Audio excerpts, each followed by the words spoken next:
Ladies and gentlemen, welcome to Azeroth Daily for the 21st or the 22nd, depending on where you are, of March 2011. My name is TotalBiscuit, bringing you your daily dose of WoW news and comment. In the headlines today, Ghost Crawler's come out with a blog on the subject of raid progress. I covered this in great detail on today's Blue Please show, which should be available on the archives probably in the next couple of days if you want to hear about that.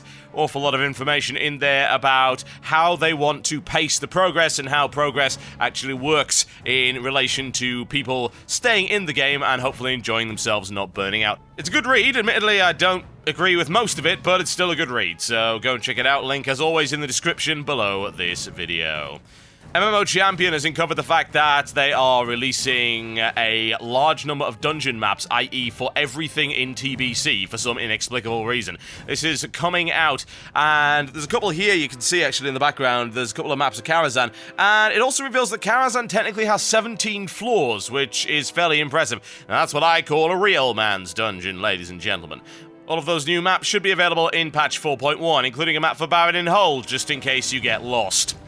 New Blizzard Art Gallery update, ladies and gentlemen. Good stuff. 5 pieces from the Wrath of the Lich King. The one I prefer has got to be this turtle thing right here. I don't really know what's going on. It looks like a turtle. Is that a turtle? Oh, it's Kalawak, isn't it? Yes, they are rather awesome Kalawak for the next playable race. If possible, please. That would be fantastic. Jogo Giant Walrus people. The latest EU community news has been released. You might want to go and have a look at that if you're interested in the foreign language stuff, including information from Hungarian site wow-hungary.com, who's posted details of the patch 4.0.6 hotfixes, and of course the mighty battlecraft.it has translated the patch 4.1 notes up to the 15th of March. They've also translated some video guides of several raid encounters, which include heroic and tremedies. Yes, good stuff there. Might want to go and have a look at that. Also, the roundup of this week's comics and notable forum threads in the description below this video. And with that, it's time for your Daily Blues. Wazzelin posts with something that sounded great. Abolish the daily Valor Points from heroics, and then goes on to say, actually, he doesn't want rid of those at all. What he would like is the fact that the daily cap be removed and replaced with a weekly cap that you could do kind of whenever you wanted, really. And the response from a blue by the name of Lyllira actually indicates that they are doing that in patch 4.1, and this is a good roundup of it. This is kind of newsworthy as well. What's going to be happening is there's going to be a Valor Point bar, kind of like an experience bar, and you'll be able to go up to a certain cap every week, and it doesn't matter when they're done. So if you want to do all 7 of your daily heroics, you can do just that. Although, also, you should note that it looks like they're going to be allowing you to receive extra points from the harder heroic dungeons. I say harder in inverted commas, folks. In quotation marks, in air quotes if you like, because having done them, they are not hard at all. But whatever the case, you'll get 140 Valor Points as opposed to 70 from defeating those dungeons. I do approve of the fact that you can do them whenever you want. That's very, very cool indeed. I'm okay with that. I'm not okay with the increase in VP. That's absolutely goddamn ridiculous. The weekly cap will be still 1,250, but you can earn up to 980 VP just by running random dungeons, which is awful, and I hate it. I hate it, Precious. What a terrible idea. Slingblade comes along, complains about the dragons. There's so many dragons all over the city, and they're getting in my way. Basically, he's complaining about mailboxes being blocked by these things, as well as vendors. daxxari responds by saying that there are actually an awful lot of mailboxes in cities lately. There's like one every 5 feet. So if one's being blocked, you can very easily walk to another, and most vendors are located inside buildings. The fact that people are still complaining about this, in my opinion, is absolutely ridiculous. And daxxari unleashes some daxxarcasm. Yeah, you see what I did there? It was good, yeah. Ugh, that's terrible. On an unsuspecting forum troll who claimed that they won't do it because Blizzard likes for us players to be griefed by other players every day. Yeah, I'm sure they really, really like that, smart guy. That sounds like a great idea. Yeah, just go and grief the other players so they unsubscribe and we lose money. That sounds like an amazing business strategy. And truly, he says, in your vast wisdom, ye have cut through to the dark core of our wicked black hearts. Now, a pro tip for those of you who are annoyed by big dragons sitting on top of your wonderful vendors. There is, in fact, a interact with target keybind that has been in the game since patch 3.1. Go to the key bindings, find the one that's called interact with target, and bind it to something. Then all you need to do is either click on a nameplate, use something like tidy plates to make it easy to see, or type /target with the name of the NPC, and then press that button. Hey presto, you are able to interact regardless of how many goddamn mammoths or dragons are sitting on top of your precious vendor. use the brains, folks, and use that stuff that is available in the game for you. Isn't that a wonderful, wonderful thing? Luxlin comes along and complains that the game is feeling like a chore. Apparently has a big list of things that he or she does, including doing dailies, running LFD for points, go to the random battlegrounds for conquest points and honor, go check your auctions, blah blah, and go to a few dig sites. So yeah, that's a pretty long play session, and she or he is complaining that this makes WoW seem like a chore. Nethera correctly points out that all of this is pretty much optional, and indeed, this is the most boring way I can possibly imagine to play the game, really. If you were in a guild, which I hope that this guy is he? Yeah. Then surely you'll be doing raiding and some organized battlegrounds and things like that. That makes sense. You know, that sounds pretty entertaining. For me, daily quests have always been the minimum wage jobs available within World of Warcraft, i.e. they're kind of the lowest of the low. They're available for people that can't get the gear and stuff any other way. I know there's some stuff where that actually changes, like, say, the Nether Drake quest line, etc. But I've always hated the idea of repetitive daily quests, which is why I just don't do them. And obviously, there are other ways of getting those kind of rewards, most of the time anyway. But yeah, if you are going to play it that way, then that is how it will feel. So don't play it that way. Nobody is forcing you to. And with that, it's time for your daily grind. This one's up the top of Silver Pine, and it is rather wonderful. If you'd like to get some revenge on Murlocs, this is the way to do it. Make sure that you have done the quest at the start of this area in the Forsaken High Command. That requires you to go through the scripted event with Garish Hellscream and all that good stuff. Do a few quests for the Alchemists, and you will unlock this one, which is Iterating Upon Success, whereby you get to bomb Murlocs using the Plague. It's wonderful. Oh, it's so cathartic. Now that I would like to be a daily quest. Now with that, it's time for your weekly feature. This is Machinimondays. Now, this rather lengthy piece of work has been created by Stormworks. It's called Legacy, the Fall of Cain, the Duel, and it is a reenactment of the events leading up to the death of Cain Bloodhoof. It's fairly accurate in terms of the lore, as far as I can tell. I did check it up against Wowpedia, and it seems to match up there. And most of this is covered in Christy Golding's book, The Shattering, I believe. And it's a rather nice piece of work, if I'm totally honest with you. The animation quality is very, very good. The camera angles are almost always perfect. Great shots.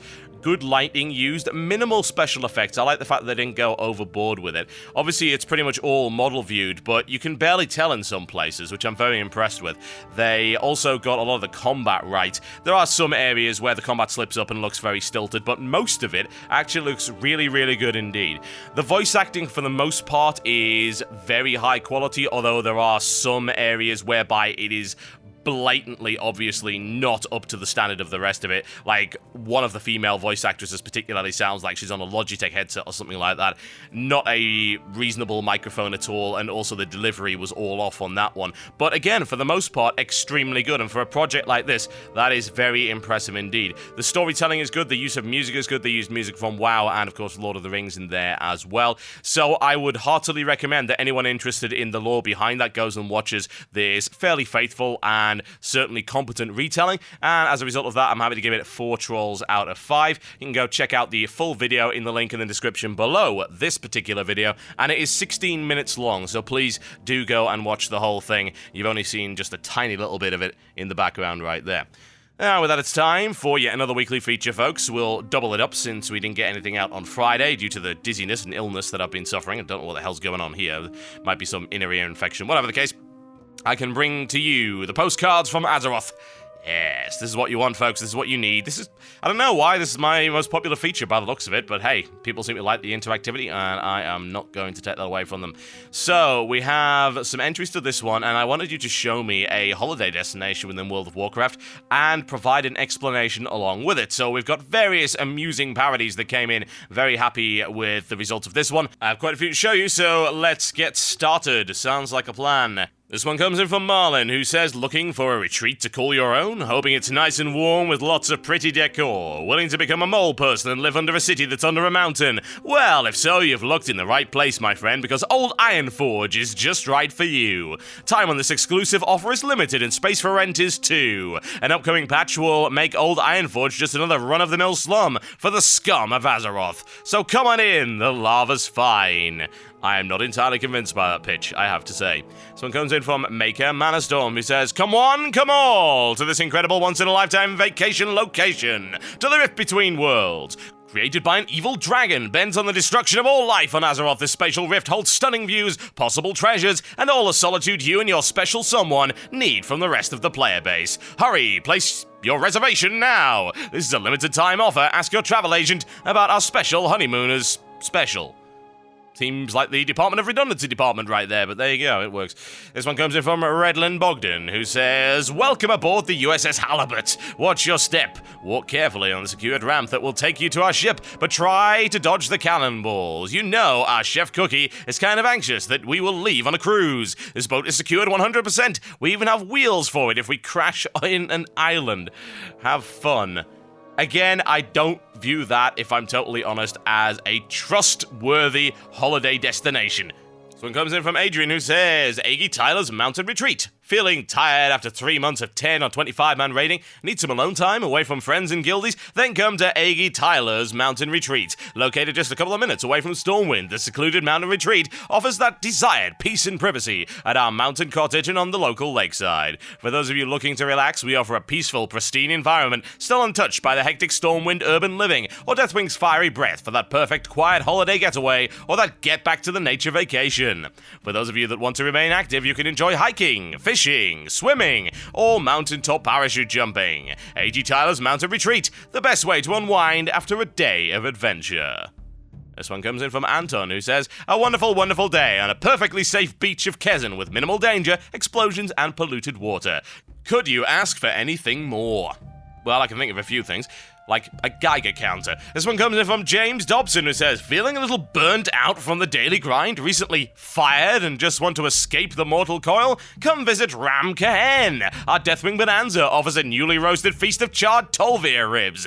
Delicious. So what are you waiting for? Join us at Ram Kahen. It truly is the hottest holiday destination around." Fantastic. This one comes in from Matthew Anthony, who says, "Welcome to Greymane Manor. Such a beautiful place to visit, and let us never forget there is no one ever there. Think not only do you get this beautiful house, but you also get a whole zone to yourself. You can go down to the sea or just stay in this grand manor and eat some pork on a golden plate with your wife, all for this lowly sum of 10,000 gold a day. Warning, this may not be the house given to you, and you'll probably be given a cheap house in the city." I don't know where that came from. That's interesting. Might have been a disclaimer? I don't know. Let's just ignore that. This one comes from Patrick, who says, "Happy holidays are for the weak. When night comes and the sun goes down, the great evil shows its real face. It sheds no tears, just smiles. It looks at your happy family with a grin and says, 'Their time will come soon.'" Although it might not say so in that accent. And the winner, ladies and gentlemen, it's going to go to Kevin Hong, who says, or indeed sings, under the sea, there'll be no accusations, just friendly crustaceans under the sea." He is correct. And I don't know just how friendly that particular crustacean is. Maybe it's possessed by the spirit of an old god and wants to eat your soul. But you never know, folks. You never know until you try, so go give it a visit. But be careful to bring your water-breathing gear, otherwise bad things might happen. Also whale sharks. Right, there you go, folks. That is the postcards from Azeroth for this week, and I will announce the next theme at the end of today's show. And with that, it's time for the mailbox. This one comes in from Ved, who says, "So, I asked in trade chat the other day if someone could make me a true gold. My mats, of course. Someone responded and said 450 gold. And I believe that that's outrageous. To give someone money after you spend hard-earned money on mats and still have to pay someone just to press a button. Now, I understand it has a cooldown, but I still don't understand why a few seconds out of someone's day could cost so much. My real question to you is, do you believe in tipping for an item that you have mats for?" Damn right I do. Are you serious? Have you ever done crafting before? That's unbelievable that someone would not actually believe that something that was cooldown based in particular should not actually have a fee attached to it. That's ridiculous. Do you know how expensive it is to actually level up a crafting profession? Absurdly expensive, particularly now, because you're looking to level up to 525, and that takes a lot of work and a lot of money. It really, really does. And it really saddens me that some players don't seem to understand that and don't actually want to pay for things. Do you not want a proper economy in your game? Is that what you want? Because I prefer my games to have an actual economy in them. That's part of the fun to me. Buying and selling and trading and things like that, that's cool. That's part of the RPG experience. If you want to take that away and just make it a charitable thing, then I would honestly have to tell you to go to hell, really, because that is ruining my experience. As a crafter, I've had loads of bad experiences like this, and I used to be one of the top enchanters on the server, actually, and that's how I made a lot of gold, and I actually found a lot of enjoyment out of the game by doing trading and working out deals. I had all sorts of things going on. I had suppliers who would supply me mats in bulk and things like that, and I would arrange contracts with people. I thought that was awesome, you know, I find that really enjoyable. To have someone then turn around and say, oh, well, you're just clicking a button, so you should do it for free, is absurd. I would do it for my guildies. Absolutely, because that's kind of one of the benefits of being in a guild. You help each other out. It kind of comes with the territory. But for people outside the guild, hell no.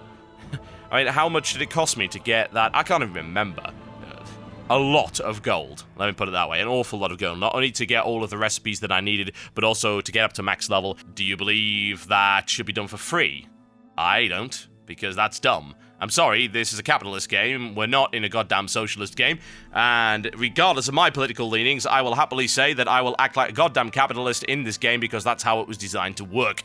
So, there you go. No freebies and no free rides, thank you very much. And yes, you should absolutely pay for crafting, just as other people should pay for your crafting. That is how it works. If you provide a service that other people want, you can charge for it. And if you find somewhere cheaper, cool. That's also how capitalism works. But there you go. Okay, folks, this is going to run on too long if I go on to the next topic, so I will cover it in tomorrow's show. So, thanks a lot for watching Azeroth Daily. Please remember to thumb it up and favorite it if you like it. And feel free to thumb it down and send me some kind of angry carrier pigeon letter if you don't. And I would like to announce this week's Postcards from Azeroth theme. So, I need you to get a little bit architectural for me. You need to go and find me the most beautiful building in the entirety of Azeroth. Of course, this is all subjective. Go and find it for me, take a particularly good shot of it, demonstrating just why it's an architectural phenomenon within the game, and send it over to the Facebook page. Click on the Facebook link at the top of youtube.com/TotalHalibut to get there. Or if you'd prefer to go there direct, just go to facebook.com/cynicalbrit. Go post the picture there with a little bit of an explanation. That always helps. And the winner will receive, of course, a 60-day time card as per usual. My name's been TotalBiscuit. Thank you very much for watching, as always, and I will see you next time.